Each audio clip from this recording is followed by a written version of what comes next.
Hello brothers. खिलाड़ी desktop motherboard. आज मैं आप लोगों के लिए ना एक वेरी वेरी सिंपल एक केस स्टडी लाया हूँ। एकदम सिंपल सा केस स्टडी है ये, ठीक है। मतलब कि कोई भी फ्रेशर है जो डेस्कटॉप मदरबोर्ड अभी नहीं जानता है तो उसको क्या चेक करना है। समझ लो कोई GMCH ICH आर्किटेक्चर का बोर्ड हो। GMCH ICH आर्किटेक्चर यानी कि हब आर्किटेक्चर, ठीक है। मैं मेरी लैंग्वेज में इसको GMCH ICH आर्किटेक्चर बोलता हूँ, जिसको हब आर्किटेक्चर भी कहा जाता है। तो उसके लिए मैं एक सिंपल सा केस स्टडी लाया, क्योंकि एक दो वीडियो यूट्यूब पे डालने के बाद मुझे काफ़ी सारे टेलीग्राम पे व्हाट्सएप पे मैसेज आए कि सर हम लोग ये नहीं जानते, सिंपल वाला 41 सीरीज़ नहीं जानते, 31 सीरीज़ नहीं जानते, उसका कुछ दीजिए। तो मैं एक सिंपल सा अभी एक केस स्टडी लाया हूँ जो कि वेरी कॉमन मदरबोर्ड है। आप लोग देख पा रहे हो यहाँ पे बहुत ही कॉमन मदरबोर्ड है, आसूस कंपनी का बहुत ही कॉमन मदरबोर्ड है। यहाँ पे मॉडल नंबर बताया गया है P5 KPL AMAC। Very very common motherboard और वेरी सक्सेस आसूस कंपनी का 41 सीरीज़ का ये सक्सेस मदरबोर्ड है। बहुत चला था ये, अभी भी आ रहे हैं रिपेयरिंग में। तो इसका एक मैं सिंपल केस लाया हूँ यहाँ पे, जो कि पावर ऑन ना हो रहा हो। क्या ना हो रहा हो? पावर ऑन ना हो रहा हो मेरा मदरबोर्ड। तो सबसे पहला, जब कोई मदरबोर्ड पावर ऑन नहीं हो रहा हो, हमारे पास सिंपल सा डेस्कटॉप का मदरबोर्ड जो पावर ऑन ना हो रहा हो, पूरा डेड हो, ठीक है। तो सबसे पहले हम लोग चेक करते हैं स्टैंड बाय वोल्टेज, ठीक है। 3.3 वोल्ट स्टैंड बाय वोल्टेज हम लोग चेक करते हैं। तो ये कहाँ पे हम लोग चेक करते हैं ये भी मैं आपको बता देता हूँ। ये हम लोग इसका जो टेस्टिंग पॉइंट होता है, PCI स्लॉट होता है 41 सीरीज़ के बोर्ड में। PCI स्लॉट की ये 14 नंबर की पिन पे हम लोग चेक करते हैं, ठीक है। 3.3 वोल्ट हमारा स्टैंड बाय वोल्टेज। दूसरा कि PCI स्लॉट नहीं है, कोई दिक्कत नहीं। मिनी PCI स्लॉट तो होता है ना, PCI एक्सप्रेस स्लॉट भी होता है। तो मिनी PCI स्लॉट को आप उसकी पिन नंबर B10 पे चेक कर सकते हो, B10 पिन नंबर पे, ठीक है। अब यहाँ पे एक और दिक्कत है कि जैसे लोग मेरे को मैसेज किए थे, मुझे पता चल रहा है कि उन लोगों को पिन काउंटिंग नहीं पता होगी। PCI स्लॉट है या तो मिनी PCI स्लॉट, इस तरह का होता है, ठीक है। इस तरह का यहाँ पे समझ लो, जस्ट फॉर एग्जांपल मैं बना रहा हूँ कि यहाँ पे समझ लो एक नोच दे रखा है। तो इसकी जो ये टॉप वाली अपर वाली साइड है ना, इसको A कहा जाता है, ठीक है, A साइड। और नीचे वाली लोअर साइड जो है बॉटम वाली, इसको B साइड कहा जाता है। तो अब इसका जो काउंटिंग होगा इस तरह से होगा, ठीक है। इस तरह से A साइड से लेके यहाँ पे चलेगा, तो इस तरह का इसका पिन नंबर आएगा A1 A2 A3 A4 इस तरह से। और नीचे वाले देखें तो B1 B2 B3 B4, ठीक है। अब कोई भी स्लॉट हो, PCI स्लॉट हो या तो मिनी PCI स्लॉट है या तो हमारा एक्सप्रेस PCI स्लॉट है, ठीक है। जो पिन काउंटिंग होगा इस तरह से रहेगा। तो इसकी ये 14 नंबर PCI स्लॉट की ये 14 नंबर की पिन और मिनी PCI स्लॉट की B10 नंबर की पिन पे हम लोग स्टैंड बाय वोल्टेज चेक कर सकते हैं कि अवेलेबल है या नहीं। दूसरा हम लोग चेक करते हैं कि पावर बटन की प्लस पिन, पॉजिटिव पिन, दो पिन होती है ना वहाँ पे, एक ग्राउंड एक नेगेटिव पॉजिटिव। तो पॉजिटिव पिन पे हम लोग वोल्टेज चेक करते हैं। वहाँ पे भी हमें वोल्टेज चाहिए 3 वोल्ट, ठीक है। अब यहाँ पे भी दो कंडीशन हो जाती है, किसी बोर्ड में 3.3 वोल्ट और आ रहा होता है, किसी बोर्ड में 5 वोल्ट। तो वो आर्किटेक्चर पे डिपेंडेंट है किस तरह का है, मतलब ये दोनों में से एक वोल्टेज हमें को पावर बटन पे चाहिए। तीसरा आ जाता है RTC रीसेट यानी कि हमारा पूरा एक RTC सर्किट होता है जो कि हमें चेक करना होता है 3.3 वोल्ट काफ़ी सारे पिन पे, ठीक है। एक आ जाता है VBAT करके, यानी कि बैटरी वोल्टेज, जो हम सीमोस का बैटरी लगाते हैं ना, सेल, जो सब लोग उसको सेल बोलते हैं, मैं उसको बैटरी बोलता हूँ। सीमोस की जो बैटरी लगाते हैं, ठीक है, उसका वोल्टेज। तो ये VBAT वोल्टेज हमें सीमोस सर्किट पे, सीमोस सेल पे ही तो हम लोग चेक करते हैं ये, बट हमें साथ ही साथ कहाँ पे ये चेक करना होगा, IO चिप पे चेक करना होता है। तो मैंने इस बोर्ड की जो IO चिप लगी है, ठीक है, इस बोर्ड की विन बोर्ड की आप लोग देख रहे हो यहाँ पे 83627DHG, ये IO चिप जो यहाँ पे लगी है, मैं यहाँ पे इसका थोड़ा सा जूम करूँगा तो आप लोगों को यहाँ पे VBAT हर IO चिप पे, चाहे कोई भी डेस्कटॉप का मदरबोर्ड हो, चाहे वो हब आर्किटेक्चर का हो या PCH आर्किटेक्चर का हो, ये पिन आपको मिलेगी VBAT की पिन। यहाँ पे बैटरी के वोल्टेज आने चाहिए, ठीक है। सेम यहाँ पे 3.3 वोल्ट बैटरी के वोल्टेज यानी कि 3.3 वोल्ट यहाँ पे आना चाहिए। ठीक है, यहाँ पे ये भी इस बोर्ड में ओके है, यहाँ पे लिखा हुआ है। अब आ जाते हैं हम लोग नीचे क्या लिखा है। तो अब पूरी हमें आईओ की रिक्वायरमेंट चेक करने की ज़रूरत पड़ेगी। ये सिर्फ ये पर्टिकुलर बोर्ड का केस है। ठीक है, मैं कोई आपको पूरा स्टेप नहीं बता रहा, ये पर्टिकुलर इस बोर्ड में क्या कंडीशन थी ये मैं बता रहा हूँ इस बोर्ड में, क्योंकि एक वेरी कॉमन है, मैंने खुद इसको काफ़ी बार रिपेयर किया हुआ है। ठीक है, नो पावर ऑन है, स्टैंड बाय वोल्टेज अवेलेबल है, पावर बटन पे भी वोल्टेज है, आरटीसी रीसेट हमारा ओके है, वीबेट भी हमारा अवेलेबल है। तब आगे आईओ पे हम लोग जो चेक करते हैं। ठीक है, तो आईओ भी आप लोग यहाँ पे दे रखो, इसकी जो टाइमिंग, इसी तरह से मैंने क्या किया हुआ है अपने पास हर आईओ चिप की जो टाइमिंग है ना वो बनाई रखी है। ठीक है, तो इसकी पिन नंबर देखो, फर्स्ट ऑफ 68, फिर 67, फिर 73, फिर 72, इस तरह से हमको पिनों पे आईओ चिप की पिनों पे वोल्टेज चेक करना होता है। तो यहाँ पे मैंने स्टेप वाइज इस बोर्ड का जो ट्रबल शूटिंग के स्टेप फॉलो किए वो मैंने बताए हुए हैं। यहाँ पे आप लोग देख रहे हो पिन नंबर 63 आईओ चिप की फर्स्ट नंबर मेज़र किया वहाँ पे, तो क्या था उस पिन का नाम PS इन। ठीक है, power supply in, power supply का इनपुट। तो यहाँ पे आईओ चिप हम लोग देख रहे हैं, आईओ चिप की पिन नंबर वहाँ पे लिखी हुई है 68, आप लोग देख रहे हो यहाँ पे रहा 68 नंबर का पिन क्या है मेरा PS इन, यानी कि जो पावर बटन या इस पिन का कभी कभी किसी किसी बोर्ड में आप लोगों को पावर बटन इस तरह की भी पिन का नाम मिलेगा, PWR BTN, यानी कि पावर बटन। यानी कि जो पावर बटन हमारा जो कनेक्टेड रहता है इस आईओ चिप की इस पिन के साथ, यानी कि पावर बटन पे जो भी वोल्टेज होगा 5 वोल्ट या तो 3.3 वोल्ट। ओके, तो वही वोल्टेज हमें यहाँ पे भी मिलेंगे, वही वोल्टेज हमें यहाँ पे भी मिलेंगे। तो यहाँ पे बोल रहे press the switch with the 3.3 volt 0 3.3 और हाई लो हाई सीक्वेंस। ये word high low high sequence आपने काफ़ी बार सुना होगा कि मेरा पावर बटन जैसे ही हम लोग प्रेस करते हैं, पावर बटन जैसे ही हम लोग प्रेस करते हैं तो मेरा हाई लो हाई सीक्वेंस बनना चाहिए आईओ पे। आईओ चिप के क्या बनना चाहिए, high low high sequence. High low high sequence का मतलब क्या है, हाई लो हाई सीक्वेंस का मतलब कि पावर बटन पे प्रेस करने से पहले मैं समझ लो मेरा 3 वोल्ट था। अब जैसे ही मैंने उसको ग्राउंड की पिन, पावर बटन की प्लस और माइनस की पिन को मैंने शॉर्ट किया ऑन करने के लिए, तो वो क्या बना 0 वोल्ट बना। जैसे ही मैंने पावर बटन को रिलीज़ किया वहाँ पे फिर से 3 वोल्ट आ जाएगा। यानी कि पहले 3 वोल्ट था, यानी कि ये मेरा हाई हुआ, 0 हुआ है तो लो बना और फिर से 3 वोल्ट, तो ये मेरा फिर से हाई हो गया, यानी कि हाई लो हाई सीक्वेंस। तो यही हाई लो हाई सीक्वेंस हमें आईओ पे भी चेक करनी पड़ती है कि आईओ पे हाई लो हाई सीक्वेंस बन रहा है नहीं बन रहा, जब हम पावर बटन प्रेस कर रहे हो। तो यहाँ पे वो भी ओके था, ठीक है, वो बन रहा था। दूसरी रिक्वायरमेंट आ गई पिन नंबर 67। पिन नंबर 67 क्या है, यहाँ पे आप लोग देख रहे हो पिन नंबर 67 मेरा ये रहा PS आउट। तो पावर बटन एक सिंपल सी लैंग्वेज में मैं बोलूँ, कोई टेक्निकल वर्ड का यूज़ ना करके मैं यहाँ पे आपको बताऊँ तो जो power button user end user ने जो पावर बटन प्रेस किया, ठीक है, तो ये पिन नंबर 68 पे PS इन पिन पे आईओ चिप पे क्या बना, हाई लो हाई सीक्वेंस जो हुआ उससे आईओ चिप को एक इन्फॉर्मेशन मिली कि एंड यूज़र ने पावर बटन को प्रेस किया। इस तरह की एक क्या मिला, इन्फॉर्मेशन मिला। अब दूसरा क्या है, अब ये PS इन हुआ तो अब ये क्या मेरा लिखा हुआ है PS आउट, यानी कि अब आईओ चिप क्या करेगा, आपकी ICH chipset south bridge, ICH chipset यानी कि साउथ ब्रिज ICH चिपसेट को ये सिग्नल भेजेगा, ये सिग्नल, ये इन्फॉर्मेशन कि एंड यूज़र ने पावर बटन को प्रेस किया है, इस तरह की एक इन्फॉर्मेशन अब आईओ चिप किसको बताएगा, ICH को बताएगा। यहाँ पे लिखा हुआ है हाई, यहाँ पे भी क्या देख रहे हो आप, हाई लो हाई सीक्वेंस उसी तरह बनेगा। Indicating the power button signal has been sent to inform the south bridge. जो मैंने अभी आपको बताया कि आईओ चिप अब ये सिग्नल कि एंड यूज़र ने पावर बटन को प्रेस किया है, ये बात, ये इन्फॉर्मेशन अब ICH यानी कि साउथ ब्रिज को आईओ चिप सेंड करेगा ये इन्फॉर्मेशन।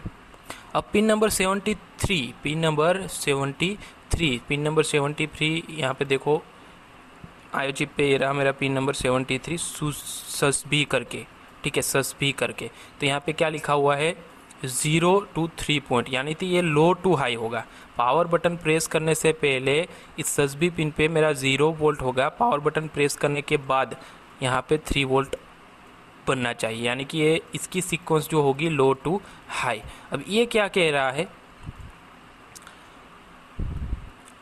अब यहाँ पे लिखा हुआ है लो टू हाई सीक्वेंस, जो मैंने आपको बताया कि 0 से 3.3 वोल्ट होगा और ये कंटिन्यूस हाई रहेगा। ठीक है, एक बार 0 से पावर बटन प्रेस करने के बाद ये 3.3 वोल्ट बन गया तो वो कंटिन्यू हाई रहेगा।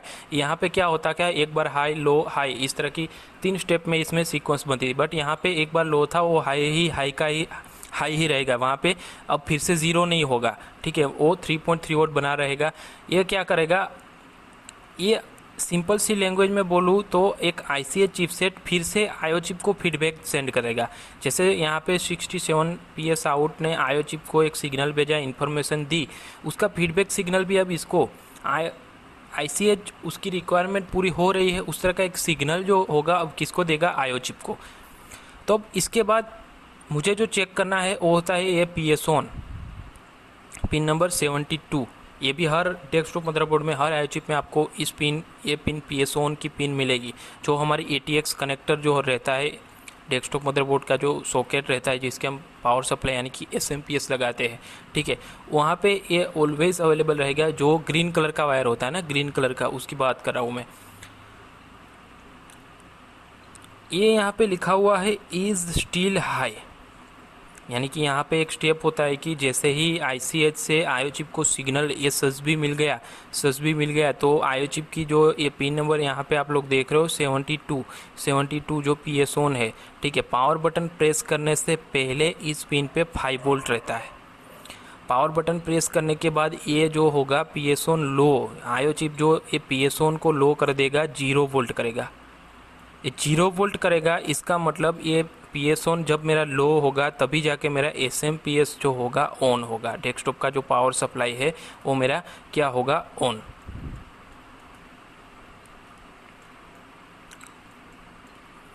ठीक है, तो SMPS मेरा डेस्कटॉप का पावर सप्लाई को ऑन करवाने के लिए आयो चिप को ये PSON को लो करना ज़रूरी है। जब तक ये लो नहीं होगा मेरा SMPS ऑन नहीं होगा, और SMPS अगर स्टार्ट नहीं होगा तो जो बाकी की सप्लाईज जो हमारे डेस्कटॉप मदरबोर्ड में अलग अलग सर्किटों को जो चाहिए, जैसे कि 12 वोल्ट, 3 वोल्ट, 5 वोल्ट, -12 वोल्ट, ये सारी सप्लाई उसको मिलेगी नहीं। अभी मेरा SMPS ऑन ही नहीं होगा। तो अब इस बोर्ड में यही दिक्कत है कि ये PSON मेरा अभी का हाई है, तो अभी ये काम किसका है इसको लो करने का, आयो चिप का। आयो चिप की जो रिक्वायरमेंट है वो पूरी हो रही है। यहाँ पे सभी रिक्वायर्ड मैंने आपको यहाँ पे स्टेप बाय बताई, वो पूरी हो रही है। फिर भी आयो चिप ये PSON मेरा लो नहीं करा तो डायरेक्टली क्या करेंगे, आयो चिप को चेंज करेंगे। आयो चिप को चेंज करेंगे, क्या करेंगे, आयो चिप को चेंज करेंगे। तो यहाँ पे यही बताया गया है कि आयो चिप इसको लो नहीं कर रहा था 5 वोल्ट से 0 वोल्ट। तो यहाँ पे एक मेरे को कंफर्मेशन मिल गया कि मेरा आयो चिप का इसमें प्रॉब्लम है, तो क्या करना है, आयो चिप इसको चेंज करना पड़ेगा। तो यहाँ पे मैंने लिखा हुआ है कि आयो चिप चेंज करने के बाद मेरा बोर्ड पावर ऑन हो गया, डिस्प्ले भी अवेलेबल आ गया। और in this board this is the common fault. ये बोर्ड, ये जो पर्टिकुलर मॉडल मैंने आपको बताया, ठीक है, ये जो स्टेप है ना, स्टेप तो समझ लो हर कोई बोर्ड में काम करेगा, बट ये पर्टिकुलर इस मॉडल का केस स्टडी है। ठीक है, तो इस में ये एक PSON जनरेट ना करना, आयो चिप फॉल्टी होना एक कॉमन प्रॉब्लम है इस बोर्ड का। ठीक है, एक कॉमन प्रॉब्लम है इस बोर्ड का। अब काफ़ी सारे मेरे को मैसेज आए हुए हैं टेलीग्राम पे कि सर ये बोर्ड है, लेटेस्ट बोर्ड है, हम लोग नहीं कर पाते। 41 सीरीज़ के बोर्ड तो हम लोग कर लेते हैं, बट ये बोर्ड हम लोग नहीं कर पाते हैं। ठीक है, तो उसके पूरे इन्फॉर्मेशन तो नहीं, बट आपको अभी लॉकडाउन में थोड़ा सा हेल्पफुल हो सकूँ उसके लिए मैं थोड़ा सा आप लोगों को यहाँ पे बता देता हूँ। यहाँ पे एक ड्रॉ कुछ करने के लिए, लिखने के लिए नोटपैड ओपन कर लेता हूँ। उस बीच में सबसे पहली चीज़ बात यह है कि मैं आप लोगों को, जो लोग मेरे को एकदम फ्रेशर लोग जो मैसेज कर रहे हैं ना, जो कुछ नहीं जानते और अभी तो लॉकडाउन में घर पे बैठे हैं। ठीक है, तो अभी लॉकडाउन पे आप लोग घर पे बैठे हो तो मैं आप लोगों को ये नहीं कह रहा कि आप कोई पेड क्लास ज्वाइन कीजिए। ठीक है, क्योंकि अभी लॉकडाउन है, सभी की इनकम भी बंद है, तो अच्छा है कि आप लोग फ्री में ही सीखें, इसलिए मैं भी इस तरह के वीडियो डाल रहा हूँ। तो मैं आप लोगों को यहाँ पे यूट्यूब आप लोग देख रहे हो, यूट्यूब, ठीक है, नेट तो सबके पास होगा। यूट्यूब पे आप लोग ना LCIIT लिख के एंटर मारिए, सर्च कीजिए इसको। ठीक है। एक दिल्ली का इंस्टीट्यूट है सुबोध ठाकुर सर जी का, ठीक है। इनके वीडियो देखो आप, यहाँ पे काफ़ी सारे वीडियो, डेस्कटॉप का बेसिक पूरा डेस्कटॉप मदरबोर्ड हब आर्किटेक्चर आप लोग इनके सभी वीडियोस अगर आप लोग देख लेते हो, ठीक है। ये पूरा हिंदी में ही है, ठीक है। लैपटॉप के भी वीडियोस यहाँ पे दे रखे हैं, बट मैं बात कर रहा हूँ कि डेस्कटॉप का मदरबोर्ड जो हब आर्किटेक्चर का पूरा मदरबोर्ड है ना, और साथ ही साथ लेटेस्ट मदरबोर्ड के भी कुछ इसमें वीडियोस है, ठीक है। काफ़ी सारे वीडियोस है। पूरा डेस्कटॉप मदरबोर्ड आप लोग यहाँ पे आराम से फ्री से देख सकते हो सुबोध ठाकुर सर का वीडियो में, और एकदम स्टेप वाइज उन्होंने समझाया हुआ है, पूरा थियरी प्रैक्टिकली एकदम से यहाँ पे उन्होंने पूरा हिंदी में एकदम आराम से और स्टेप वाइज पूरा, और हमें समझ में आए उस तरह की लैंग्वेज में, इजी लैंग्वेज में उन्होंने पूरा समझाया हुआ है। तो आप लोग सीख सकते हो। यहाँ पे यूट्यूब पे आप लोगों को सिर्फ सर्च करना है LCIIT, ठीक है। तो मैं आप लोगों को एक इजी तरीका बता दिया कि आप लोग यहाँ पे सीख सकते हो, जो लोग फ्रेशर लोग हैं। अब दूसरी बात जो मैं कर रहा था कि PCH आर्किटेक्चर की बात कर रहा था, ठीक है। PCH आर्किटेक्चर की बात,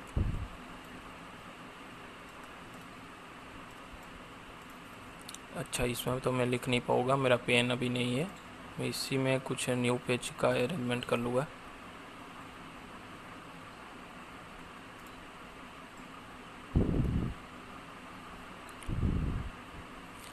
चलो मैं यहाँ पे यहाँ पे लिख देता हूँ, ठीक है। इसको जूम करूँगा, ठीक है। PCH आर्किटेक्चर की बात आती है तो मैंने उसके लिए एक नोट्स यहाँ पे भी मेरा एक रेडीमेड है, जो मैं मेरे क्लास में हर वक्त बताता हूँ। आप लोग देख रहे हो।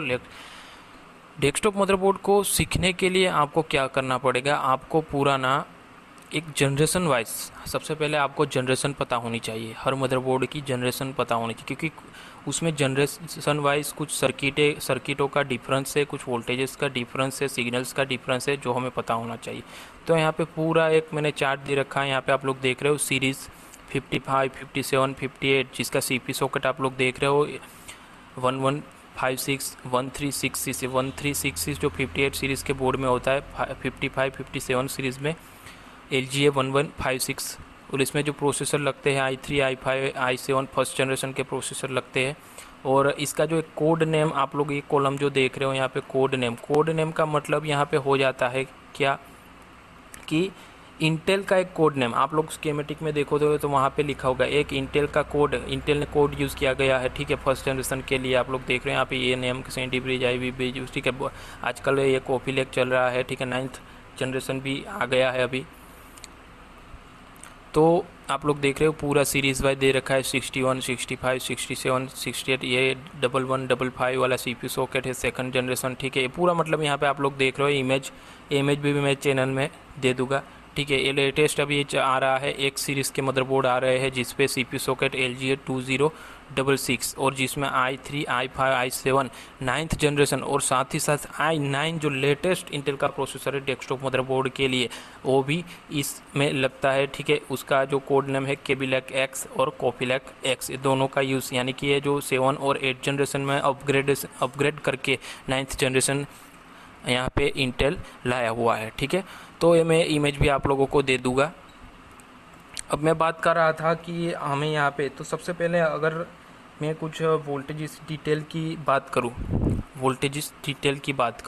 ठीक है। वोल्टेज डिटेल की बात करूँ तो सबसे पहले तो कोई भी बोर्ड हो, हम लोगों को क्या चेक करना होता है, सारे वोल्टेज सप्लाई, जो भी बोलो वोल्टेज या तो सप्लाई, ये एक डेस्कटॉप मदरबोर्ड के स्टेप होता है, ठीक है। वोल्टेज और सप्लाई जो भी हम लोग बोले, ठीक है। सभी सर्किटों के वोल्टेज, अगर हब आर्किटेक्चर है तो समझ लो हम लोग रैम का voltage according to RAM type, ठीक है। DDR2 है तो 1.8 वोल्ट होना चाहिए, DDR3 है तो उसका ऑपरेटिंग वोल्टेज 1.5 वोल्ट होना चाहिए। उसके बाद उसका VTT सप्लाई जो रैम वोल्टेज का हाफ वोल्टेज होता है, ठीक है। फिर आ जाता है हमारा ICH चिपसेट की सप्लाई 1.5 वोल्ट। उसके बाद हमारा नॉर्थ ब्रिज यानी कि GMCH की सप्लाई 1.2 वोल्ट, ठीक है। उसके बाद हमारा कोर वोल्टेज, CPU का कोर वोल्टेज। उसके बाद हमारा दूसरा जो वोल्टेज के बाद हमें जो चेक करना होता है ना, वो होता है पावर गुड। क्या होता है? Power good. तो हब आर्किटेक्चर की बात करूँ तो हमारा सारे कोर वोल्टेज अगर जनरेट हो रहा है तो हमारा VRM चिप एक पावर गुड सिग्नल जनरेट करके ICH चिपसेट को देता है, वो पावर गुड वहाँ पे अवेलेबल होना चाहिए। तीसरा, इसके बाद जो हमें चाहिए, क्या चाहिए, क्लॉक चाहिए। तो हब आर्किटेक्चर में तो क्लॉक जनरेटर सर्किट अलग से सेपरेट दे रखा होता है, बट PCH आर्किटेक्चर में ये PCH चिपसेट में इनबिल्ट होता है। बट स्टेप जो है वोल्टेज, उसके बाद पावर गुड, उसके बाद क्लॉक, ये चाहे हब आर्किटेक्चर हो या चाहे PCH आर्किटेक्चर हो, दोनों में सेम रहेगा ये स्टेप, ठीक है। उसके बाद हमारा फोर्थ आ जाता है, क्लॉक के बाद वोल्टेज हो गया, पावर गुड हो गया, क्लॉक हो गया। अब फोर्थ हमारा क्या बचा, उसके बाद आएगा रीसेट, ठीक है, रीसेट। फिफ्थ हमारा आएगा, क्या आएगा, फिफ्थ प्रोग्राम, यानी कि हमारा बायोस, फर्मवेयर बायोस, ठीक है। इसके बाद बायोस के बाद हमारा क्या आता है, कम्युनिकेशन। कम्युनिकेशन का मेरा कहने का मतलब कि अगर हमारा बायोस भी कम्प्लीटली प्रोग्राम एग्जीक्यूट हो रहा है तो अब लास्ट स्टेप हमारा क्या होता है, डेस्कटॉप मदरबोर्ड में डिस्प्ले आने के लिए मेरा प्रोसेसर और रैम का, CPU एंड रैम का कम्युनिकेशन होना चाहिए। रैम जो होगा, इन्फॉर्मेशन जो होगा, और रैम अपना इन्फॉर्मेशन CPU को सेंड करता है, ठीक है। ये बहुत ही फंडामेंटल चीज़ें हैं जो मैं अभी आपको कम्युनिकेशन के बारे में बता रहा हूँ। CPU और रैम का कम्युनिकेशन होगा, ठीक है। अब ये जो यहाँ पे मैंने 6th स्टेप लिखे हुए ना, ये चाहे हब आर्किटेक्चर हो चाहे PCH आर्किटेक्चर हो, दोनों में ये 6 स्टेप हमें फॉलो करने होते हैं, ठीक है। समझ लो कोई नो डिस्प्ले का केस है तो हमें सारे सेक्शनों की सबसे पहले सप्लाई चेक करेंगे, पावर गुड चेक करेंगे, क्लॉक चेक करेंगे, रीसेट चेक करेंगे, बायोस चेक करेंगे, कम्युनिकेशन, ठीक है। ये 6 स्टेप हम लोग लेके चलेंगे, कोई भी आर्किटेक्चर का बोर्ड हो, ये 6 स्टेप हम लोग लेके चलोगे, ठीक है। तो आज का वीडियो मैं यहीं तक रखूँगा ब्रदर्स, और आगे मैं और वीडियो, अभी जब तक लॉकडाउन है, जब तक अभी मैं घर पे हूँ, तब तक आप लोगों को इस तरह के वीडियो बना के देता रहूँगा। काफ़ी सारे लेटेस्ट मदरबोर्ड के वीडियो ऑलरेडी मैं आपको 2 केस स्टडी वीडियो दे चुका हूँ, ठीक है। और इसी तरह के सिंपल केस स्टडी, आज सोचा एक सिंपल केस स्टडी भी आप लोगों को दे दूँ, साथ ही साथ ये इमेज में आप चैनल पे आज आपको दे दूँगा, ठीक है। जो हमारा टेलीग्राम पे जो चैनल है, यूट्यूब में भी दे रखा है, डिस्क्रिप्शन में चैनल का लिंक आप लोग ज्वाइन कर सकते हो, ठीक है। ये मैं आप लोगों को दे दूँगा, आगे जाके इस तरह की और इन्फॉर्मेशन मैं आपको देने की कोशिश करूँगा, ठीक है। और लास्ट में फिर से एक बार सुबोध ठाकुर जी LCIIT दिल्ली इंस्टीट्यूट का भी थैंक्स बोलूँगा, क्योंकि उनके वीडियो मैंने आपको बताया देखने को, तो उनकी परमिशन लेके ही मैंने आपको लोगों को बताया है, ठीक है। तो उनको भी एक बार बहुत बहुत धन्यवाद। Okay brothers,